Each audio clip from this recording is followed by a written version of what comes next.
Hi everyone, I'm going to be recapping the Tech versus Belleville game.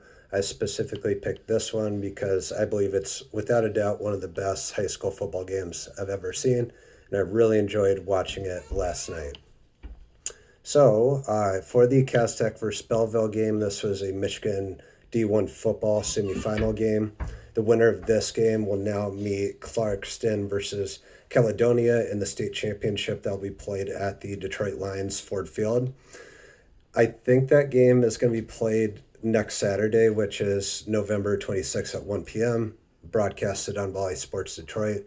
However, I'm not 100% sure, couldn't really get firm research on that, so don't take my word for that state championship time. Do your own research, make sure you can watch it, and at both the right time and channel. To help you get the most accurate results of this game, I'm going to do a link of the SB Nation article in the summary of this video. I'm also going to post a link of the Bally Sports stream where you can literally watch the entire game again, whatever points you want to scroll to. This game was broadcasted live on Bally Sports Detroit. Bally Sports Detroit is the one of the major sports channels in the Michigan and Metro Detroit area. For regular cable subscribers, so Bally Sports is the home of the Red Wings, Tigers, and Pistons. I did not go to this game in person. I watch it from my couch, and I'll get into the reason why I did that soon. So the game was played at 7 o'clock p.m. on Friday, November 11th. It was at a neutral site, which is Novi High School. There weren't too many fans in the stands because, like me, they probably elected to watch it from their house. Generally, a game of this magnitude would have the stands and the surrounding like fence area to watch a game absolutely packed. I'm sure it was for warmer, earlier playoff games. However, it was an absolute Arctic tundra out in Michigan last night. So the temperature, I believe, was in the 20s. It felt like 15, and there's a 15-mile-an-hour wind sweeping through the field. Anyone that braved out that game and went to it in person, absolute kudos to you. You're a warrior. So to introduce these teams to you, I'm not going to get too much into player names or too much accuracy on like where they're going, but this is a very star-studded game with some of Michigan's finest football players. So many of these players are going to go play college football.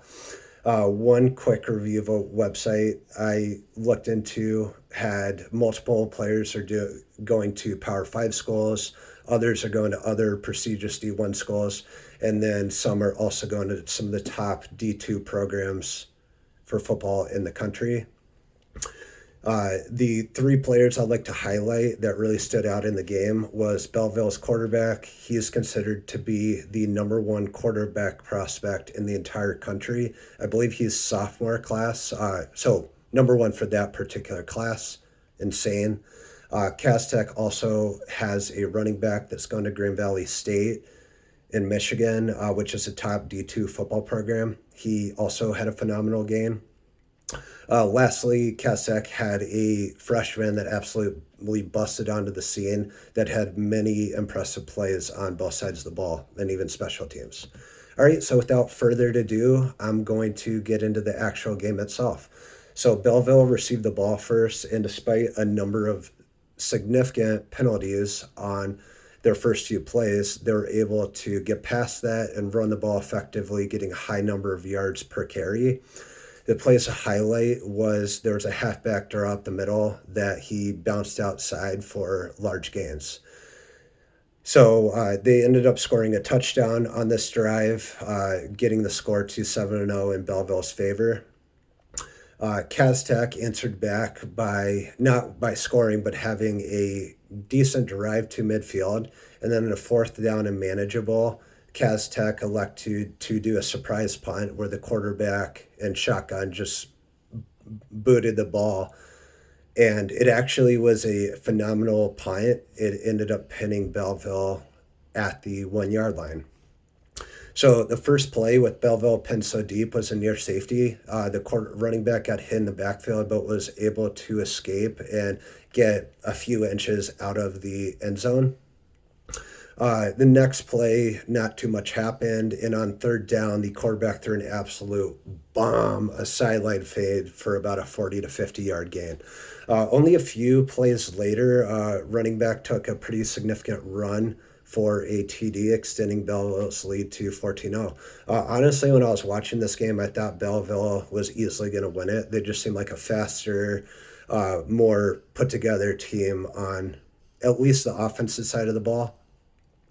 Defense, as you see, Cas Tech had an answer for with their offense. So they're still, after Belleville extended their lead to 14-0, there's still a lot of time left in the second quarter for Cas Tech to try to answer back. They put together some really impressive drives of both passes and runs. I was impressed by all aspects of their skilled positions. In their offensive line, they really prevented the defensive line, which is a force for Belleville, from making a significant number of plays on their drives. So highlights of Cas Tech's drive that led to a touchdown is they had a number of passes to their massive tight end, as well as some big runs from their running back. Score to TV, score's now tied 14, or not tied, but score became 14-7. Plenty of time left in the second quarter with Belleville still on top. So on the next kickoff, Cas Tech retained possession of the ball.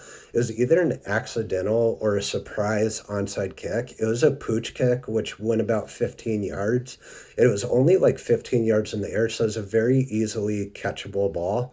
But the Belleville receiver, it was kind of in the middle of two or three of them, and the person that had the best play in the ball just dropped it, went through his hands, and there's a swarm of Cas Tech players that were there to recover it.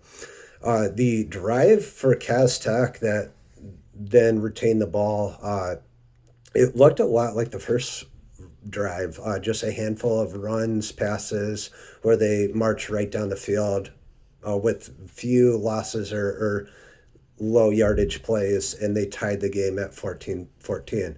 So there's only a handful of minutes left till the second half. So Cas Tech kicked off deep this time without a significant return. Belleville was in 2-minute drill mode to try to score before halftime.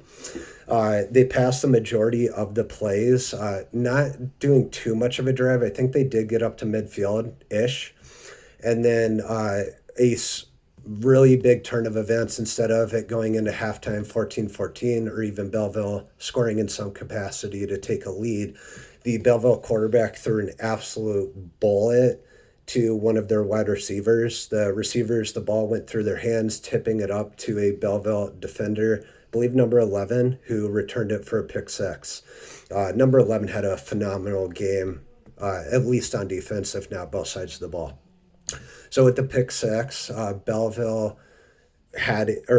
Tech had a lead 21-4 going into halftime. They also received the ball for the third quarter. So the third quarter and fourth quarter didn't really have too much excitement. There were drives and different like big plays that happened, but it didn't lead to very much scoring. The one thing that stood out in this time of no scoring was Belleville was putting together a drive, and the quarterback threw another bomb that would have caught the ball within the goal area. Number one, a freshman interfielded with the ball in a full sprint, running backwards. The Belleville receiver would have been able to easily catch it and get in easy scoring range.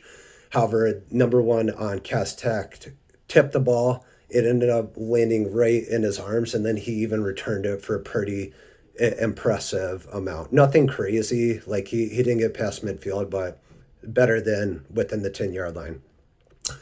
So continuing on from that, Belleville So once the scoring actually started again, it wasn't until the about 3 minutes left in the fourth quarter. This is with Belleville still down 21-14.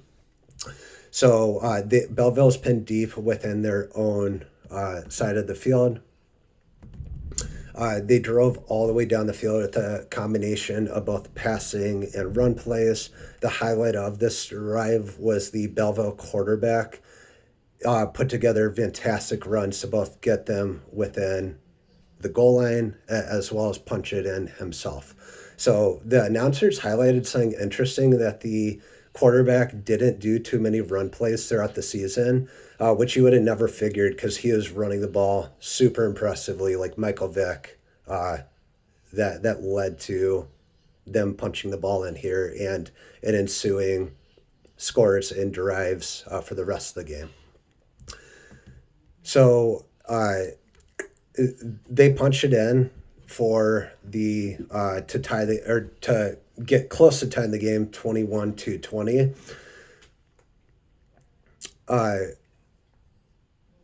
Let's see where I'm at. So Tech was still leading. Belleville needed a PAT to try to tie it. The Belleville elected to do a PAT to try to even the score at 21-21 instead of trying to take the lead with a 2-point conversion. A delay of game penalty did push the Belleville point after attempt back 5 yards. The kicker was 2 for 2 on the day in PATs at this point. With ice in his veins, he knocked the kick through, evening the game at 21-21. There's only 1 minute to go in the fourth quarter. I honestly thought the game was easily headed into overtime at this point, but absolutely not. Tech made sure to bring as much drama to the game as possible. So Tech received a deep kickoff, and again, number one, you would have guessed it, returned the ball for a significant kickoff return gain. They got the ball around midfield, so they had a short drive with a couple of timeouts to try to punch the ball in for a score to win. So a quick run play by Tech star running back got them within the 10-yard line. So it was first and goal. Belleville really ate their clock on this goal to go situation. A couple of run plays, some positive, some negative, turned the Tech's attempt to fourth and goal. And with only a handful of seconds left, and I think the ball around the 5 or 6 yard line, they elected to kick a field goal, 3-point attempt to try to win the game. So they didn't try to center the ball, which was surprising to me. They left the field goal on the left hash, which I think is probably hard for a right-footed kicker, which Tech's kicker was. The kicker was 2 for 2 or 3 for 3 on PATs at this point, but he did not make this game-winning field goal. Honestly, it wasn't even close. It was either tipped or just significantly short. It was pretty accurate. If he would have got enough behind it, it would have gone through. So the game, the regular time ended 21-21, tied with the game going into overtime. So Belleville won the toss and elected to be on offense second, which every team does. In high school, it's first and goal from the 10, and you take turns until somebody takes an advantage and score. So Tech punched the ball on a second down pass to freshman phenom number 1, who caught the ball on about a 12-year curl and on the far left side of the field. He bodied his way into the end zone, even with the Belleville defender right there, and scored a TD. The Tech kicker did make the point after attempt, extending their overtime lead 28-21. Belleville had to answer here with a touchdown or the game was over. So on first and goal, Belleville did a sweep option where the quarterback ended up keeping the ball and doing about a 9-yard run to the 1 yard line. And with the second and goal on the one, Belleville did a design quarterback run and shotgun where the quarterback swept to the left, easily walking his way into the end zone. This led to the score becoming 28-27. Belleville decided to go for two instead of kicking the field goal to tie it. Makes a ton of sense to me. You have a major advantage going second instead of trying to score and then seeing what Cass Tech would do on the second overtime. So Cass Tech, figuring out that Belleville was going for two, decided to call a timeout. This did extend the wait and drama of the ensuing 2-point do or die. Stop here, Cass Tech wins, score here, Belleville wins. One team's on their way to the state championship. So for the 2-point conversion, Belleville did another quarterback design run. The quarterback again swept to the left, which looked very similar to the previous play that led to the touchdown. The quarterback got the 3-yard gain, being hit by a Cass Tech defender, I think the quarterback, near like the 1-yard line. But the Belleville quarterback's a big dude. He's fast.